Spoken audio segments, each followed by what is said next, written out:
All right, I have in the studio with me the Executive Director, Young Igbo Empowerment Foundation, Bright Izocha. Good morning. Thank you for joining us on TVC Breakfast. Thank you. You can see the concerns that from that report by our correspondent, those who have spoken about especially the economic crippling of the economy rather in those regions. And those, yesterday there were supposed to be NECO exams, which some students actually weren't able to write. Now, from your perspective, is this the right way to go if you say you are protesting in the interest of a member of yours? I strongly believe that the safest way for the indigenous people of Biafra at this point in time is the method they have embarked on. How so? Sit at home. To me, I feel it's the most safest for them. Because we have had in the past where these young men took to the street to protest peacefully, and they were shot and killed by Nigerian soldiers, Nigerian military, Nigerian police, and nothing came out of it. We have a situation where these young men gather in a room, in a building to pray to God, to grant them independent state of Biafra, and they were rounded up and killed at will. Nobody says anything, nothing happened. And then you did not allow children whose future, I mean, NECO exams. I am not in support of the calling for this protest at this point in time, denying those young chaps the opportunity to write their exams. I'm not in support of it. But I'm trying to give you the background picture where they are coming from. I understand. These are the same people that all the methods that have been applied for their peaceful protests have failed. The state have visited them with a high level of terrorism. But does that mean they don't know their members such that they can ensure that those who are not part of them are roped into any agitations they are trying to put forward? I mean, you heard that old man talking about their businesses. A lot of persons couldn't open their shops. I'm not a member of IPOB. I know you're not. But neither am I their spokesman. But I feel strongly that calling for a sit at home once in a while to press home their demands is not something bad. Since that's the only option they have left. For me, I would have preferred they organize their people peacefully and march on the streets, allowing people to go about their normal businesses. But you see, that is not acceptable in Nigeria, in the southeast. We saw some persons from that report. You see, those people that you saw on that report, they are government-sponsored protesters. Do you have evidence to prove that? I can assure you that. Really? I know very well. All of us live in this country. You live in this country where you see people are not allowed to protest in Abuja, and the same in Abuja, some people are protesting and they will have a police backup. So what are we talking about? We are living and we know the fact what is going on in this country. We are living in a country where government sponsor thugs to attack peaceful protesters on the streets. We are witnessing that time and time again. These are unverified statements, it really. It is not unverified. We saw it, we witnessed it as sit-at-home order. The video went viral. All of us saw it. Where Hilux buses with people dressed in the black suit were dropping touts that attacked members of, what is it called? Is it called again? The police something. NSAS. We saw the video. It went viral. We were protesting peacefully until it was hijacked. You see, who are those that sponsor those that hijacked the protest? We are once embarked on a labor protest at Yaba. Getting to Ojuelegba, we were attacked by hoodlums. And they came out, they saw that they were given money by this government to attack us. So these things have continued. It's not today. And we have witnessed it in the southeast that these young men at Mpo Junction, some time ago at Mpo in Anambra State, these young men embarked on peaceful protests. They were gone down. A lot of them were gone down. And we keep calling for inquiry, for the government to inquiry to find out what happened. Who are those that are responsible for that act, so that they can be prosecuted. Nobody said that, nobody does anything. So what do you expect these young men to do? You cannot beat a child and not allow the child to cry. So they are okay. The second one in which led that the arrest of their leaders is unclear, and the government has not come out to tell us how they got Nnamdi Kanu arrested. Whether they kidnapped him from Kenya or whether they kidnapped him from London, nobody knows. And the government has not come out to clear the air. There's so many things that government need to explain to the people. Now, the government has not come out to explain, but do you think that the way they are going about it is the only way to go? For instance, we see what is happening with the Igboho case. We saw how it is going. And we see how leaders of thought have come in to weigh in on the matter. We are not seeing certain things. This is a comparison some people are already making. People have not been forced to stay at home. How far has the staying at home resolved any matter so far? Because this is not the first time.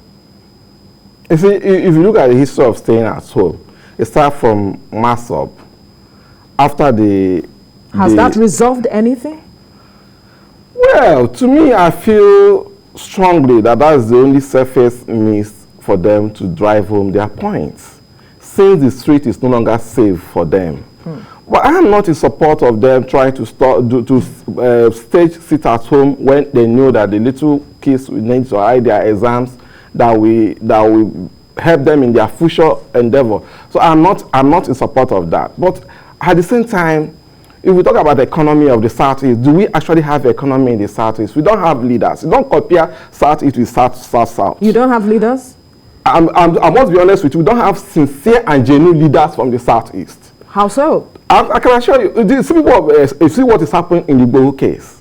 You see the role the leaders in the Southwest is playing to make sure they set him free, to at least to have people listen to him and reason with him, because they believe that what the young man is fighting for is not just for his own personal interest, but for the interest of the Southwest.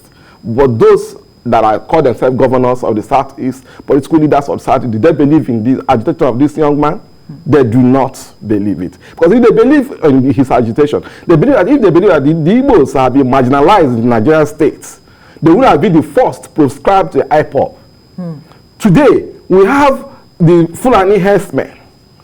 You can call them herdsmen. Okay, herdsmen, yes. They come from a tribe.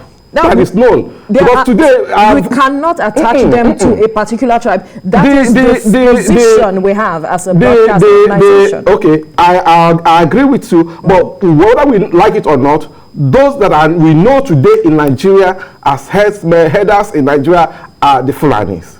And we are not the only ones that have cattle. But we have constant attack on communities and villages with AK-47, the highest level of sophisticated weapons. And up to today, those that are in authority, those who came from there, have not found any reason to proscribe those people. We've had position of Meiti Allah on these issues, and nobody have come out to condemn them. None of them has been arrested. That is a double standard. But yet, when any little thing happens, the Southeast will be the first to condemn and crucify their own people. And that's what what you saw, we witnessed yesterday when the governor says people should go about and normal business. And these people say, sit at home. There is a government in place. Which government? Is it government that protects the interests of the people? In place.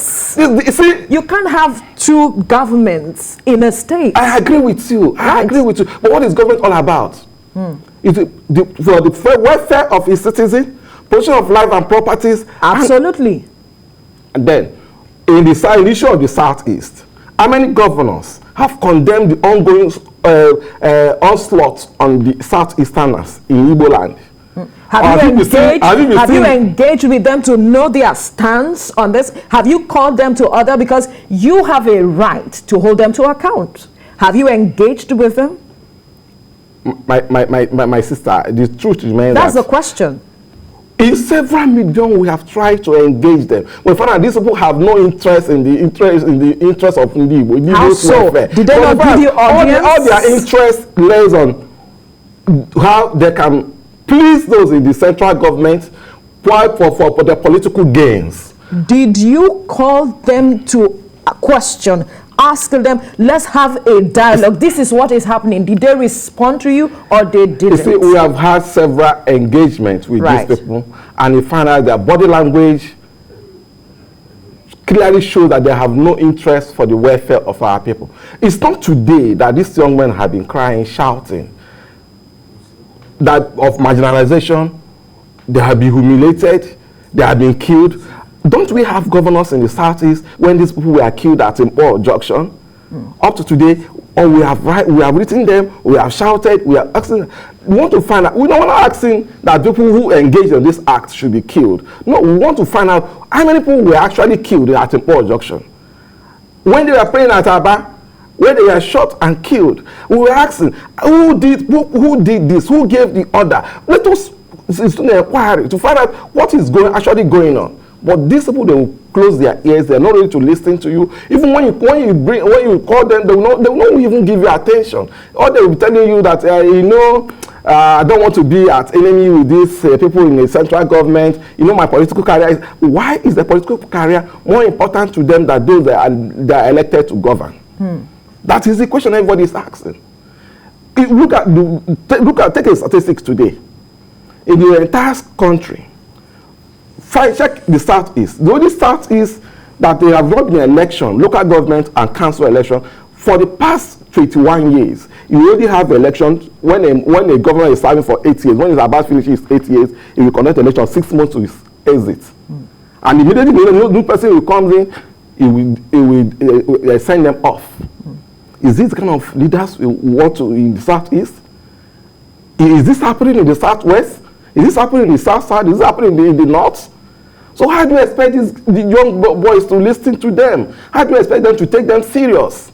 That is the problem. Do they know the power they hold because they have a voter's card? Aren't they the ones who put these same leaders there by their vote?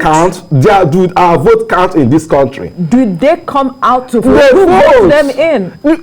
Are there not people part of this? That's an issue for another day. Right. If all of us are witnessing what is going on today, let us do electronic transmission. And some people are saying, no, we cannot. Because they want to continue to enforce themselves on us.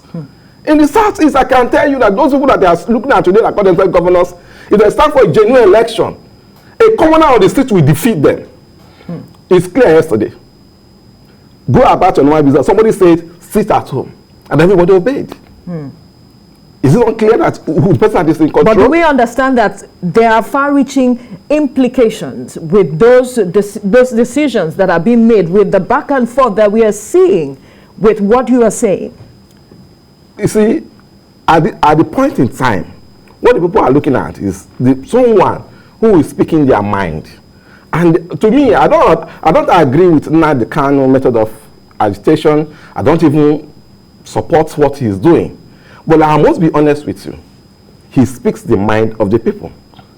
He speaks the truth to the power.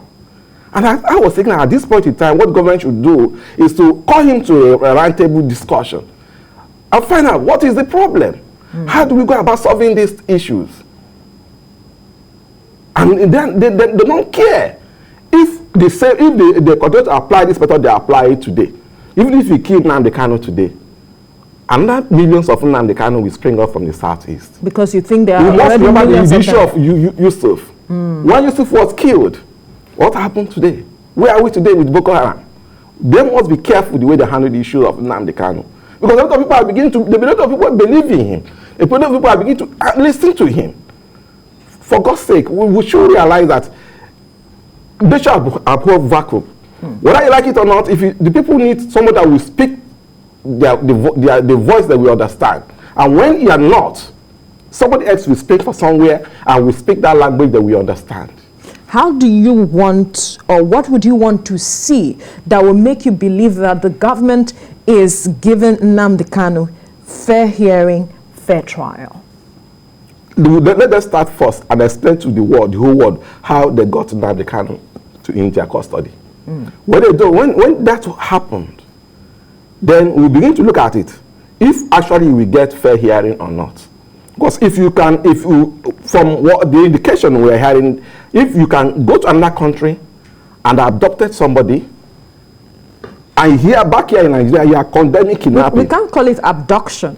Okay, because there was a process in place. Government is yet to explain to us. We cannot call it abduction. There is international law that you cannot go to another country territory and pick up anybody. So perhaps without going through. There was some level of cooperation, so we cannot call it abduction. No. What kind of cooperation? The Kenyan government is denying that they don't know what happened, how Nigeria. So, like you have said, it is impossible for you to just come and pick someone out of the country. So let us wait till can I tell you something? Let's wait till government explains. Here in Lagos State today, yes, for a police to come outside from outside Lagos to arrest somebody, you need to report to the command, and they have information before they can arrest that person and report back to them that I arrested the person, I take the person away out of the state. At the same time, somebody can call me to this state, kidnap somebody with some help of some security people without even going through that process and whisk the person away. Okay. Do you call that a normal procedure? We don't know which went on here now. Okay, that's why we are waiting for federal government to explain. So let's wait. What happened? Let's wait. How did they get Kanu? Let's be patient enough to wait. Because if you don't explain that, there is little chances that you will give him a fair hearing. Because if you believe that you can... Does that mean we do not trust the government? Because this is coming from a place of trust. Why can't we just wait to see through the process? In Nigeria, are you talking about Nigerian government? Are we talking about Nigerian government? Are we talking about another government in this case? This same country where you have tried men that we all know that are corrupt. And at the end of the day, they are declared not corrupt. And outside the country, they are found guilty and jailed over there. Do we have the judicial system? Is it working? The judicial system that is working in alignment with the government? We know what is going on in this country. Look at it. Some weeks, last week or thereabout, a court of competent jurisdiction granted bail to the Igbohu aides. Up to today, have they been released?